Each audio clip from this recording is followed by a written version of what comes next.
안녕하세요. 저는 현재 숙명여자대학교 수학과에 재학 중인 멘토 오유진이라고 합니다.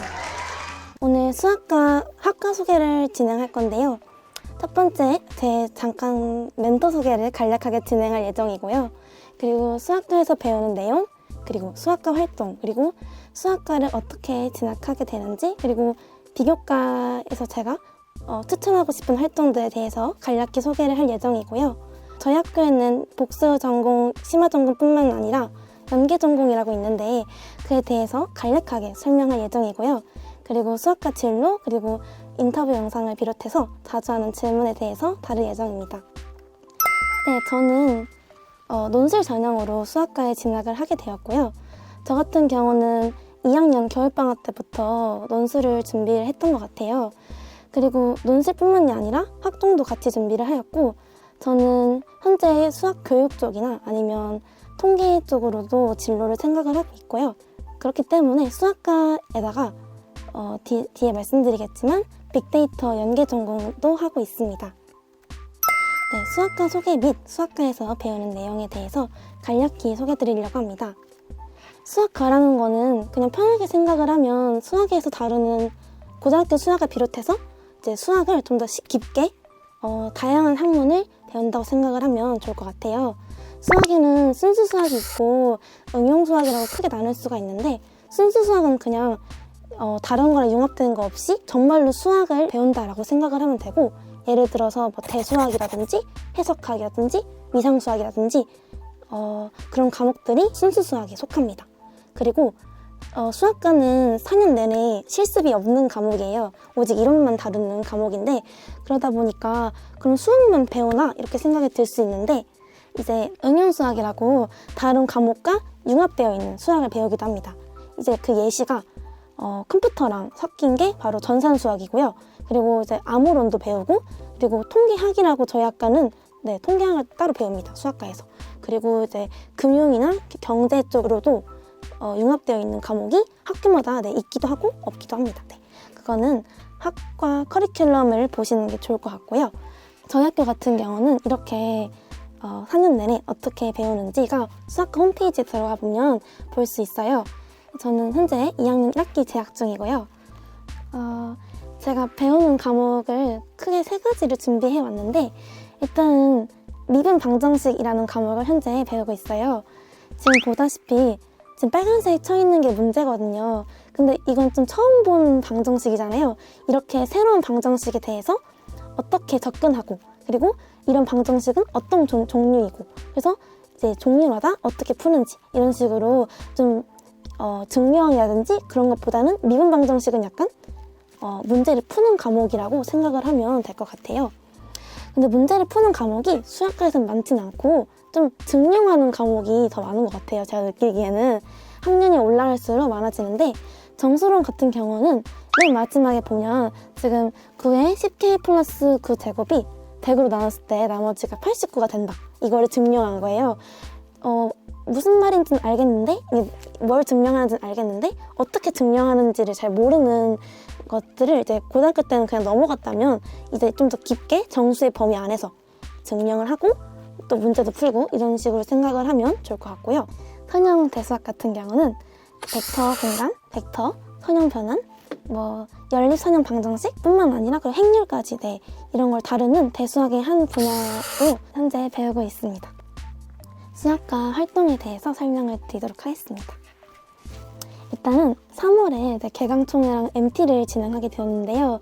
아쉽게도 저도 20학번인지라 직접 학교의 동기들이랑 선후배를 만나지 못한 게 아직도 아쉬운데요. 그 개강총회랑 MT도 진행하고 있고요. 그리고 여름학교랑 겨울학교, 그리고 콜로키움이라는 걸 저희 학교는 진행해요. 이게 뭐냐면 교수님이 여름학교 같은 경우는 여름방학 때, 겨울학교는 겨울방학 때, 그리고 콜로키움은 아마도 연말인 걸로 알고 있는데, 지금 코로나다 보니까 다 비대면으로 학교에서 진행을 하고 있어요. 그래서 교수님이 이제 한 주제를 정해가지고 강연을 하는 형태로 진행이 되고, 또 때에 따라서는 외부 강사님께서 오셔가지고 저희가 평소에 잘 모르던 수학에 대해서 알려주십니다. 콜로키움 같은 경우는 현재는 코로나 때문에 비대면으로 이제 유튜브에 뭐 다큐멘터리라든지 그런 영상을 보는 식으로 진행을 하고 있고요. 선배와의 대화 같은 경우는 이제 졸업하신 선배님들이 학교에 오셔가지고 이제 자기는 이런 분야에 어떻게 취업을 하게 되었다 이런 식으로 진행을 하시는 거예요. 그래서 저희는 또 비대면으로 진행을 하게 되었고, 작년 같은 경우는 지금 왼쪽에 보이는 무지개 색깔이 바로 그 임용고시를 붙으신 선배님께서 어떻게 자기가 공부를 했고 임용고시를 붙게 되었는지 설명을 해주셨고요. 그리고 오른쪽에 보이는 PPT 같은 경우는요, 공무원인데 금융 쪽으로 이제 공무원을 붙으신 선배님께서 학교에 이제 오셔가지고 진행을 해주셨습니다. 개인적으로는 어떻게 임용을 준비해야 될까라고 저도 임용을 생각은 하고 있기 때문에 항상 고민이 있었는데, 좀 더 실질적으로 어떻게 준비를 하게 되었는지, 더 디테일하게 말하면 인강은 어떻게 들었는지 이런 것까지 세세하게 알려주셔가지고 저는 되게 많이 도움이 됐던 것 같습니다. 그리고 수학과 활동의 꽃이라고 저는 생각이 드는데 바로 학회 활동이에요. 수학사랑이라는 학회 활동이 있는데 이제 교수님들과 조를 짜가지고 연구 활동을 진행하고 그걸 바탕으로 학술제를 통해서 다른 조에 있는 이제 팀원들끼리 교류를 하는 활동이라고 생각을 하면 될 것 같아요. 그리고 교구 전시회 같은 경우는 이번에 코로나여가지고 저도 진행을 하진 못했는데 원래는 5월에 진행이 된다고 하고요. 그리고 튜터링이라는 거는 그냥 고등학교 때 멘토 멘티 같은 거 있잖아요. 이제 그런 거를 대학 과목에서도 어려우니까 대학 선배님과 후배님이 이제 짝을 지어가지고 튜터링을 진행한다라고 생각을 하면 될 것 같습니다. 네, 수학과 비교과 활동에 대해서 간략하게 말을 해볼게요. 저도 뭐 학점으로 대학을 간 건 아니지만 그래도 생기부를 21장 정도 준비를 했던 것 같은데 그래도 준비를 했었으니까 잠깐 저는 어떻게 준비를 했는지 간략하게 설명을 해드리도록 하겠습니다. 일단은 책은 여러 분야를 읽으려고 노력을 했어요. 그래가지고 그 대신에 수학 관련된 책을 좀 더 많이 읽는 방식으로 저는 준비를 했고, 그 대신에 수학 분야의 책은 다른 과목보다 좀 더 깊이 있는 책, 예를 들어서 페르마의 마지막 정리라든지 이런 식으로 좀 깊이 있는 책을 준비하도록 노력했고요. 그리고 대회 같은 경우는 저희 학교는 수학 관련 대회가 수학 경시대회랑 수학 창의력 대회가 있었어요. 그래가지고 창의력 대회라는 거는 좀 교과과정 외로 내가 어떻게 수학을 접근하는지에 대해서 생각을 했던 것 같은데, 저 같은 경우는 제가 저희 팀원들이랑 암호를 만들어가지고 암호화를 시키고 이제 암호를 푸는 복호화까지 시키는 과정을 진행을 했었고요. 그리고 이제 마방진이랑 스토크를 결합해가지고 이제 보드게임을 제작하는 식으로 저는 대회에 나갔고, 그래서 좋은 성적을 받았던 기억이 납니다. 동아리 같은 경우는 수학 동아리를 전 부기장으로 활동을 했었고, 제가 아까 말씀드렸다시피 저는 교육에 관심이 있다고 했잖아요. 그래가지고 저는 교육 동아리, 자율 동아리를 만들어가지고 기장으로 2년 동안 활동을 했었어요. 이런 식으로 자기가 가고 싶은 분야로 자율 동아리를 만든다든지 아니면 동아리에 임원을 맡는다든지 이런 식으로 활동을 하면 좋을 것 같아요.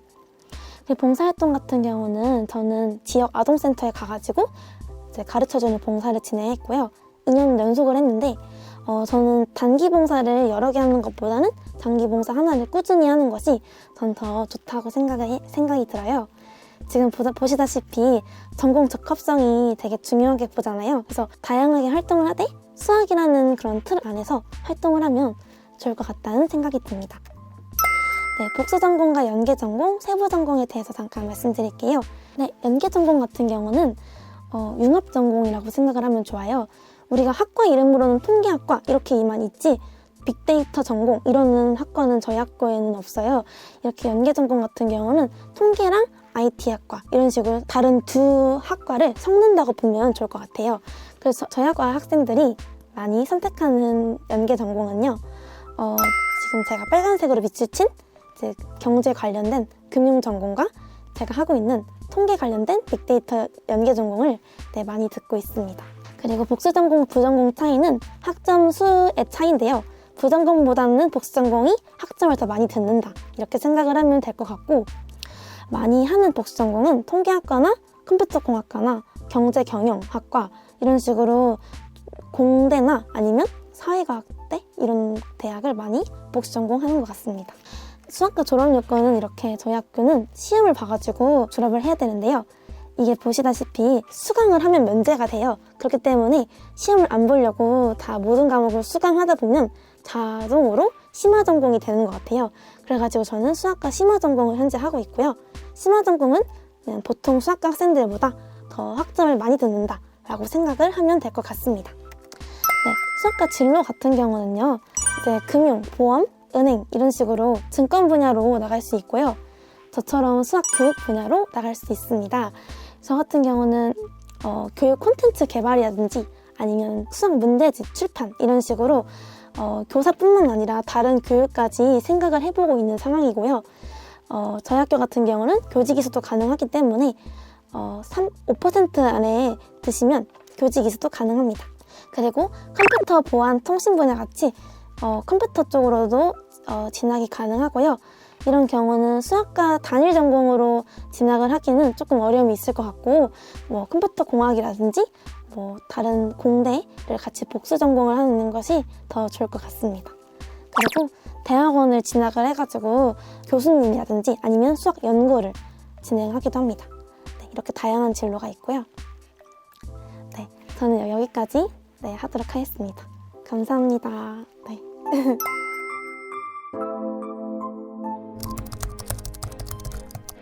네, 완전히 같다라고 할 순 없지만 비슷하다라고는 할 수 있을 것 같아요. 저는 초등학교 때는 수학교 교사가 되고 싶었고, 중학교 때는 수학 선생님을 보고 수학 교사가 되고 싶었어요. 그래가지고 현재까지도 수학 교육 쪽으로 취업을 하고 싶다는 생각이 들기 때문에 비슷하다고 생각합니다. 1학년 때는 저희가 모든 전공을 다 영어로 배워요. 그래서 그 영어 단어를 막 외우고 수학 영어 단어를 외우고 해석하고 이런 것들이 되게 어렵게 느껴지고, 답안지를 쓸 때 어떻게 선배님들은 다 영어로 쓰지? 한글이 너무 편한데? 이렇게 생각을 했었는데 2학년에 진학을 하고 나니까 저도 많이 이제 익숙해졌는지 저도 답안지를 이제 굳이 막 번역기를 돌리거나 아니면 뭐 찾아보지 않고 저도 이제 영어로 막 쓰게 되는 것을 보고서 내가 그래도 수학 공부를 열심히 했고, 그리고 어느새 나도 되게 적응을 되게 잘하고 있구나 라는 생각이 들면서 뿌듯했습니다. 일단은 다른 1학년 때는 교양 과목이 많잖아요. 그래서 교양을 되게 공부하다 보면 자꾸 수학이 떠올라요. 수학하고 싶다 이런 생각이 떠오르는 게 수학을 좋아해서라는 것도 있긴 하겠지만 되게 명료하고 되게 깔끔한 답안이라는 것이 고등학교 때뿐만 아니라 대학교 수학에서도 그게 매력이라고 생각이 들어요. 증명 같은 경우도 어떻게 해서 이걸 증명하지라는 생각이 들면서 여러 가지 생각을 해볼 수 있고, 또 답이 한 개만 있는 것은 아니기 때문에 여러 가지 방법을 생각을 하고, 어려운 문제 같은 경우는 되게 사고하고 깊이하는 과정이 아마도 수학과의 매력이지 않나 라는 생각이 듭니다. 가장 최근에 있었던 일인데요. 저희가 특정 주만 퀴즈 답안지를 2개 내는 게 있었어요. 근데 제가 답안지를 1번 시험에도 1번 답안지를 내고 2번 시험에도 1번 답안지를 내가지고 나중에 다 채점이 되고 나니까 이제 한 과목은 다 맞았는데 다른 한 과목이 빵점이 나온 거예요. 그래서 내가 왜 빵점이 나오지? 제가 아무리 공부를 못해도 1, 2점은 주실 것 같은데 이런 생각이 들어서 봤는데 퀴즈 이번에 제가 퀴즈 1번 답안지를 낸 거예요. 그래서 그때 막 충격이었어요. 약간 이런 실수를 하다니, 이런 생각이 듭니다. 일단은 저도 이제 과외라든지 뭐 멘토링 같은 거를 거의 몇 년째 진행을 하고 있는데요. 항상 느끼는 거는 개념이 잘 안 잡혀 있기 때문에 문제를 못 풀고, 문제를 못 푸니까 힘이 빠지고, 그러다 보니까 역시 수학은 나랑 안 맞아, 포기해야지 라는 생각이 가장 많이 드는 것 같아요.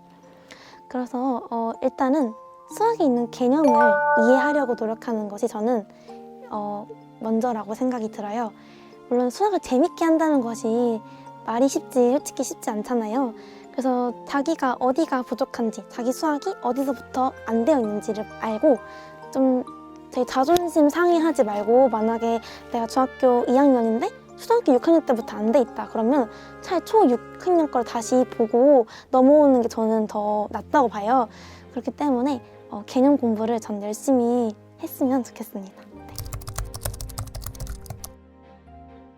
일단은 되게 좋은 전망이다라고는 생각은 하진 않아요. 근데 저는 전망이 좋아서 온 게 아니라 저는 수학 쪽으로 가고 싶었기 때문에 온 거고요. 그리고 수학은 다들 말씀을 하시기에 복수 전공을 하기에 되게 좋다라고 말씀을 하세요. 그리고 제 친구들 중에서도 기계공학과인 친구도 저희 전공 선형대 수학을 듣고요. 프로그래밍을 작성하는 과정에 있어서 뭐 행렬 같은 것이 아마도 적용이 돼가지고 저희 학과 과목을 듣기도 해요.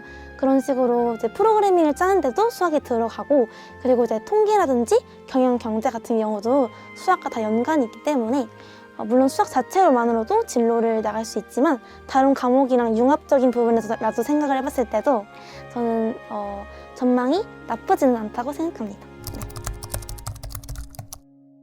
수학과를 진학을 할 때 많은 분들이 너 그래서 다 수학과 갈 거야? 왜 이렇게 물어보더라고요.